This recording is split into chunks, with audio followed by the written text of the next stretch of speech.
This is the gray area where everybody else is afraid to go. Yep. You feel me? How do you feel about the Dave Rubin situation? They pretty much purchased a baby like cattle. Oh, Look at what happens in these gay homes with, where it's two gay parents and a gay child, or a child, that child's going to get, there's going to be some level of abuse. Doesn't matter if it's sexual, physical violence or emotional abuse. At the end of the day, just that child having gay parents is abuse. Like, from the get-go, that child's being abused. In 1779, John Adams wrote a letter to the Massachusetts militia. In it, and it's in context, please go read it yourself. He literally said the Constitution was written only. That only word is I wanted to make that clear. Only. That's the most important word of this. Only for a moral and religious people. Only. Yep. Only. You know what's funny? I brought this up to Lady Maga, our good friend. Yeah, I saw some videos of him too out at CPAC. That disgusted that disgusted me. Yeah. So there was like a podcast thing somebody brought me on to surprise him, and I told him about this, and I said, you know what his response was? What's up? I'm not lying. He said this. He said, I am a moral and religious person. No, dude. Bro, what?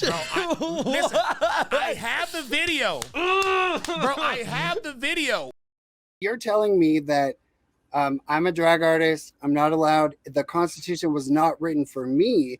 So I'm asking you. A moral and religious people is what John Adams said, sir. Right. And as far as you guys don't know me, I am a moral and religious person. So he left. At this point, I've accepted defeat politically when it comes to the LGBT. They have won the political war. I feel like they have also won.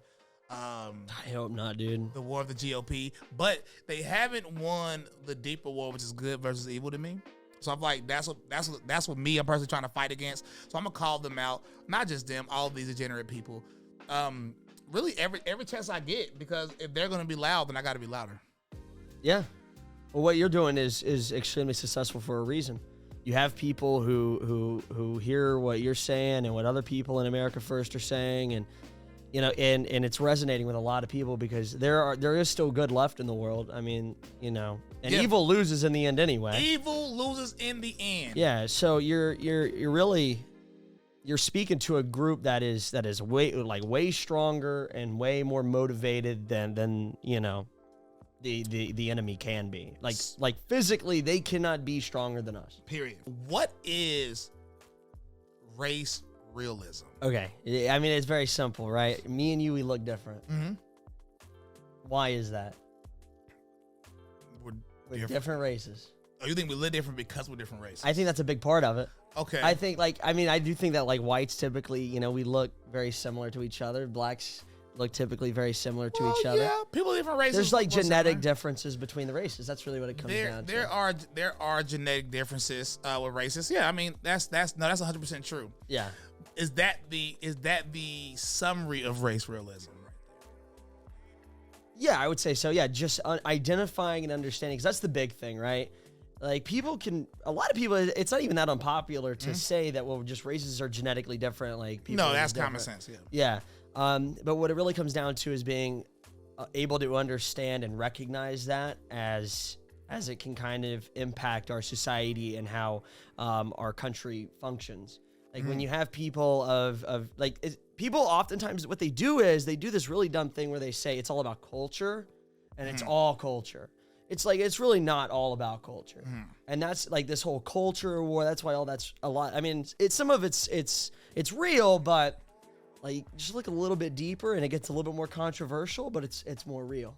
You know? My question is though, with this race realism topic is, do you think it can shift? And the reason I said this is because there was a time in black neighborhoods, not talking about the rich ones, I'm talking about the ones that people don't want to go to now.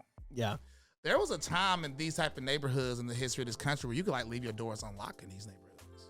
Yeah. The families were intact. Back before the civil rights movement. Yes, before the civil rights movement. Yeah. Yeah. You know. And this is what we're talking about. I mean, if we're being honest, that's just what, and Jesse Lee Peterson talks about it all the time. Yes, he does. He addresses that issue, and I honestly, a lot of it, you know, it's like beating a dead horse talking about some of this stuff, like in regards to the welfare problem going on. It is. But it was one of the catalysts to why blacks in America are where they are today. I mean, I agree. It did cause a single motherhood problem. And obviously if you just have a single parent in general, the kid's gonna be worse off. It just happens to be significantly worse when it's the single mom. Yes, it's significantly worse when it's a single mom, of course, because women. But yeah, they can't do it. But they can't hack it on their own. Men are better at everything, okay? And that's just the truth. Men are better at everything. We're better at cooking. We just don't like to cook. Hey, listen.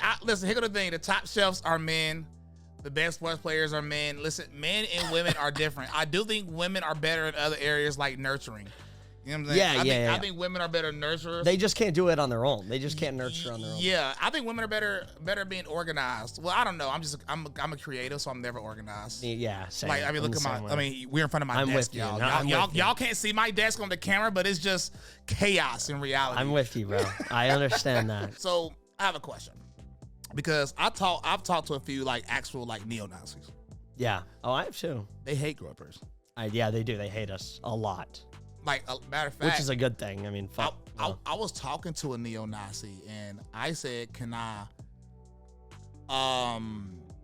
set up a conversation with y'all and a few groypers?"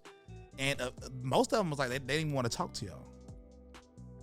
No, they don't. They really don't want to talk to us because they don't care. I mean, a lot of what these people do is they make up lies. And then they don't really want to back up their lies, right? Like they'll do the whole like Nick Catboy thing. They'll do that for freaking 2-3 years now, and it's been addressed. And Nick's talked to them on multiple occasions about it live, and they just don't care. They don't care to hear the truth. It's because they see that we're more successful, we're more organized. We have a legitimate political platform and political fight that we're bringing to the table that they don't have, because most of them are spurgs.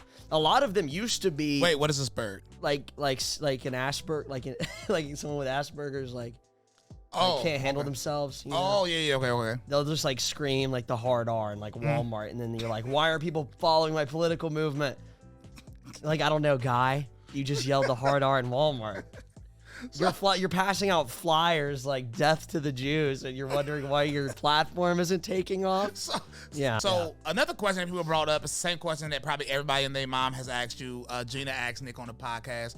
Are you against like interracial marriage? Yeah. You are.